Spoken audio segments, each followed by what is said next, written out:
আসসালামু আলাইকুম, সবাই কেমন আছেন? আজকে আমরা ইআরপিতে ম্যাটেরিয়ালস রিসিভ শিখব, যে ম্যাটেরিয়ালস রিসিভ কিভাবে করতে হয় বা এমআরআর কিভাবে করতে হয়। তো চলেন আমরা সফটওয়্যারে ঢুকি।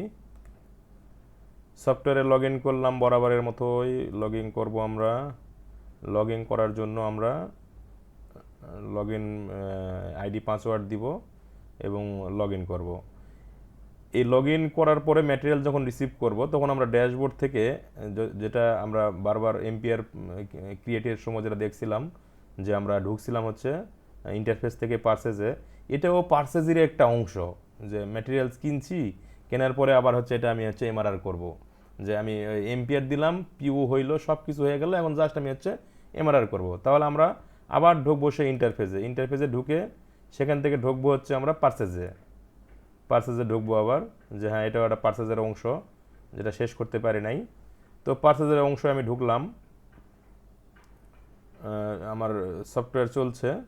তো ওই যে প্যানেলটা ছিল ওই প্যানেলটাই আসবে। আসার পরে আমরা যদি নির্দিষ্ট এমপিআর জানি, যেহেতু আমাদের চালানে হচ্ছে লেখা থাকে এমপিআর নাম্বার বা পিওতে লেখা থাকে এমপিআর নাম্বার, তো এমপিআর নাম্বার দিয়েও সার্চ করতে পারি, এখানে এমপিআর দিলেও সার্চ করা সম্ভব। কিংবা হচ্ছে আমরা রিসিভে যাব।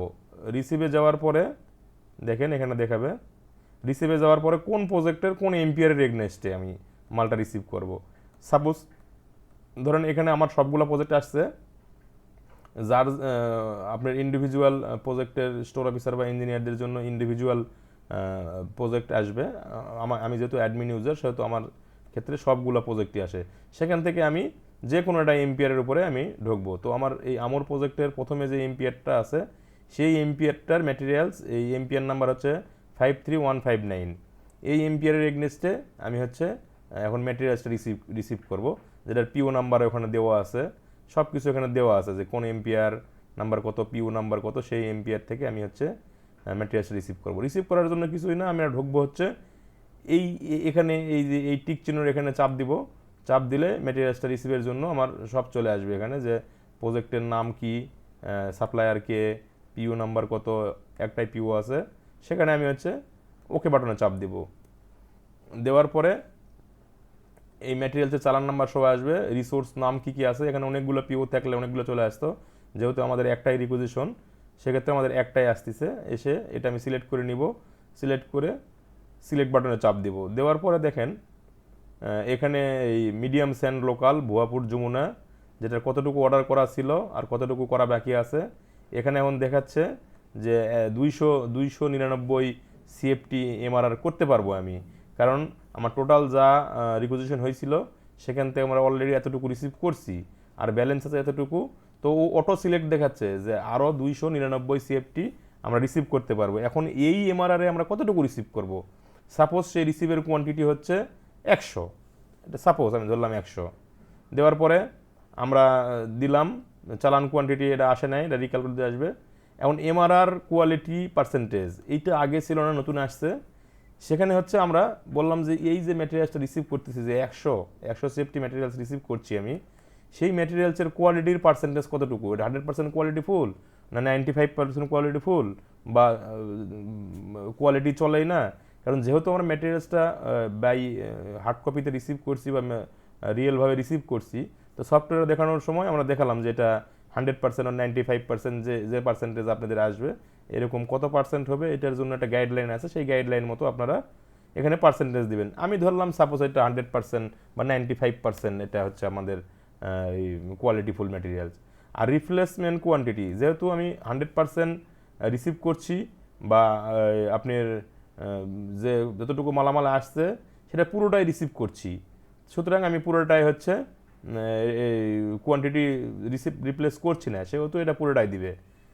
আবার যদি এরকম হয় যে আমি মাল আসছে 10টা বা 100 সিএফটি, সেখান থেকে আমি 95 সিএফটি ম্যাটেরিয়ালস রিসিভ করছি, এখানকারটাই বলি আমি।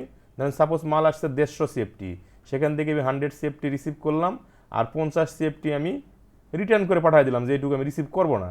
সেক্ষেত্রে এখানে 50 সিএফটি বসবে। যেহেতু আমাদের 100% কোনো রিপ্লেসমেন্ট কোয়ান্টিটি নাই, সুতরাং এই ঘরটা আমরা ফাঁকা রাখবো বা জিরো দিব, আমি ফাঁকাই রাখলাম। দেওয়ার পরে দেখেন যে এখানে যে চালান নাম্বারে আমি ম্যাটেরিয়ালসটা রিসিভ করি, সেই রকম একটা চালান নাম্বার দিব। আমি এরকম একটা চালান নাম্বার দিলাম। এরকম একটা চালান নাম্বার দিলাম আমি। অ্যাকচুয়াল রিসিভিং ডেটটা কবে হয়েছে, যে আজকে এমআরআর করছি বাট ম্যাটেরিয়ালসটা কোনো কারণে আগের দিনও রিসিভ হইতে পারে, সেক্ষেত্রে আমি আগের দিনটা এইভাবে দিয়ে দিলাম যে এই দিন আমি রিসিভ করছি। কিউসি নাম্বারটা অটো সিলেক্ট করে নেয়, এটা আমাদের দেওয়ার কিছু নাই। ন্যারেশনটা আমাদের হচ্ছে লিখে দেবো যে এই ম্যাটেরিয়ালস রিসিভের সময় যদি কোনো কথা থাকে সেই কথাগুলো এখানে দিয়ে দিব, আমরা লিখে দিয়ে এখানে রিক্যালকুলেট দিব। রিক্যালকুলেট দেওয়ার সাথে সাথে আমাদের এটা রিক্যালকুলেট হয়ে যাবে। হয়ে যাওয়ার পরে আমরা এখানে সেভ বাটনে ক্লিক করব। আমি সেভ করে দিলাম, দেখেন সেভ করে দিলে আমার এটা লেখছে ডুপ্লিকেট এমআরআর ফাউন্ড, অর্থাৎ এই এমআরআর নাম্বারটা ডুপ্লিকেট, এমআরআর নাম্বারটা দেওয়া হয় নাই। তাহলে আমি এখানে একটা এমআরআর নাম্বার দিই। এটা খুব খেয়াল করবেন, এটা অনেকেই ভুল করছি আমরা, এটা যে এরকম কোনো এমআরআর নাম্বার দিচ্ছি না। তো এখানে এমআরআর নাম্বারটা দিতে হয়, এবং এই এমআরআর নাম্বার যদি এর আগে ইউজ হয়ে থাকে তাহলে ডুপ্লিকেট দেখাবে। সেক্ষেত্রে চালান নাম্বারটাও এই সাপ্লায়ারের এগনেস্টে যদি আমরা চালান নাম্বার যদি এইটা এই সিস্টেমে আগে ইনপুট দেওয়া থাকে তাহলে কিন্তু এটা ডুপ্লিকেট দেখাবে। তো আমরা এরকম একটা এমআরআর ইউনিক এমআরআর নাম্বার দিলাম, যেটা আমাদের হার্ড কপিতে আছে। দেওয়ার পরে আমি সেভ দিব। সেভ দিলে ও এরকম একটা মেসেজ আসবে, আসার পর ওকে দিলে ও সরাসরি সেভ হয়ে যাবে। এইভাবে আমরা একটা এমআরআর করতে পারি। ধন্যবাদ সকলকে।